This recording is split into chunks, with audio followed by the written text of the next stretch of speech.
Professor Nageswararao గారి మాటల్లో నేనే మొదలెట్టా, నేనే ముగించా. అయితే అనుకున్న కథనం ప్రకారం స్క్రిప్ట్ కరెక్ట్గా గురి చూసి వేయడం వల్ల సక్సెస్ఫుల్ అని చెప్తున్నాడండి.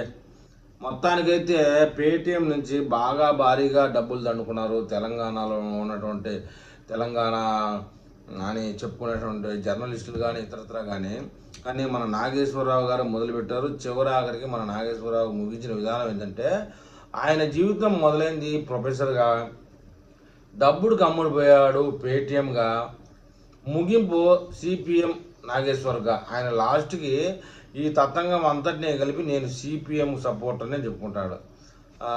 తెలుగుదేశం పార్టీ మీద విషయం చెబుతాడు. పవన్ కళ్యాణ్ మీద అయితే ఇంకా మరీ కిలోలు. ఇక బీజేపీ మీద అయితే చెప్పాల్సిన అవసరమే లేదు.